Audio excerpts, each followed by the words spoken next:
Con el año 1900 culmina el siglo XIX, llamado el siglo de la ciencia.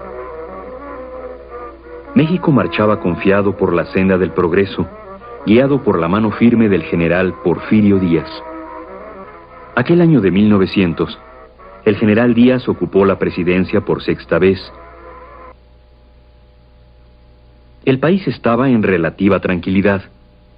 No había una oposición política digna de tomarse en cuenta. Solo el problema yaqui y el maya inquietaban al gobierno. Usaba la violencia o el terror para acallar el descontento. Permitía el uso de la ley fuga, el fusilamiento, la tortura, la persecución o el asesinato. Los poco más de 13 millones de habitantes de la República Mexicana se concentraban en las ciudades o alrededor de las haciendas. El progreso, personificado en los ferrocarriles, era un diminuto punto en la soledad del paisaje, que en 1904, Porfirio Díaz se reeligió por séptima vez. Por la edad de Díaz, se había elegido a Ramón Corral vicepresidente de la República y que el periodo presidencial se había extendido de 4 a 6 años. Nuevas inquietudes con la fundación de clubes políticos para combatir la dictadura de don Porfirio. En 1901, Camilo Arriaga fundó el Club Liberal Ponciano Arriaga, cuyos frutos madurarían años después. En 1905, el general Porfirio Díaz cumple su séptimo periodo como presidente de México. El optimismo es completo, por lo menos en las clases dominantes. El peso está a la par del dólar. El 72% de las tierras cultivables del país pertenece a 8.431 haciendas. En cambio, los 49.635 pueblos y rancherías que existen solo tienen el 21% de la tierra laborable.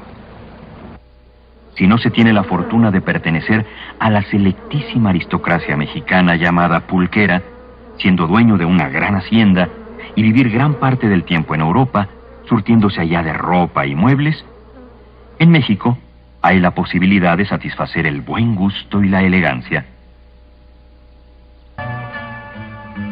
Ya para 1906, la imagen de prosperidad del país empezaba a mostrar fisuras. Baja el precio de las materias primas que exporta México y en 1907 el peso se devalúa un 50% frente al dólar, quedando al 2 por 1.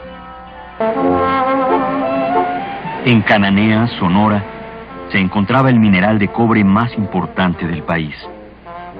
Trabajaban ahí en junio de 1906 6.000 mexicanos al lado de 600 norteamericanos. La discriminación que sufría el obrero mexicano frente al extranjero no era privativa de los ferrocarriles, también en las minas de Cananea se daba.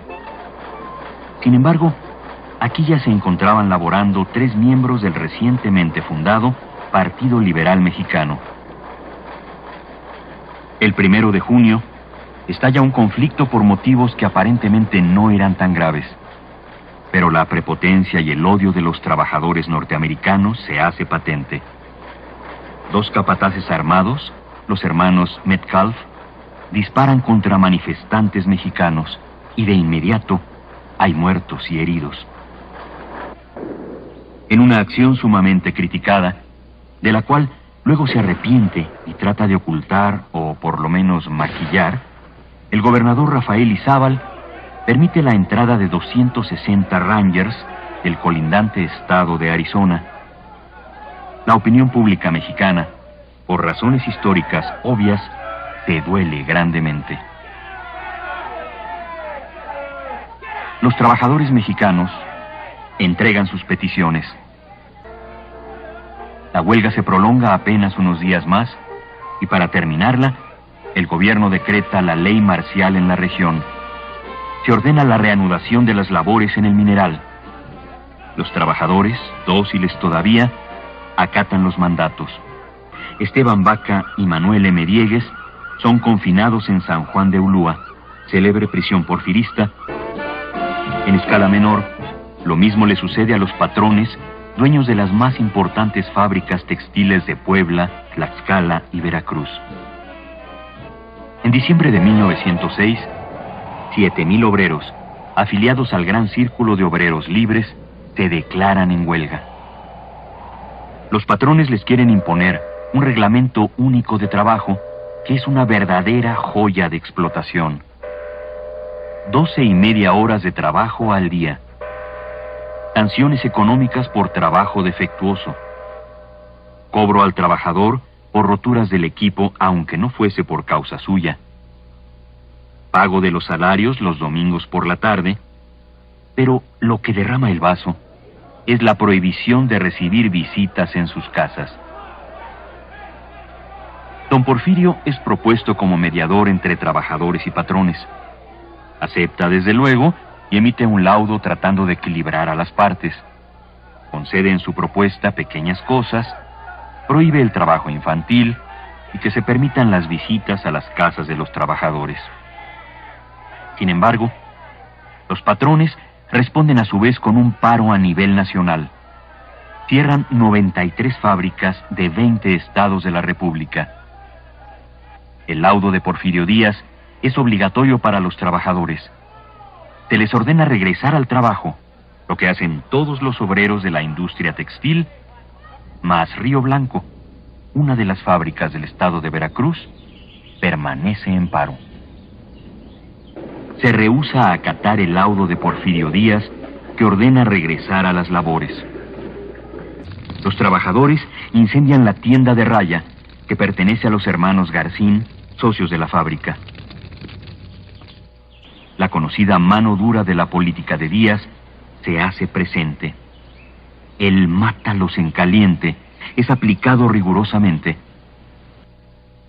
Posición del tirador. ¡Pie! ¡Cargar! ¡Apuntar! ¡Fuego! En el año de 1908, declara Díaz en una entrevista trascendental al periodista norteamericano Krillman: me retiraré del poder al terminar el actual período presidencial y no serviré de nuevo. Mentira. Una vez más acepta su candidatura para un 8º cuatrienio. De rutina, se forman los clubes reeleccionistas.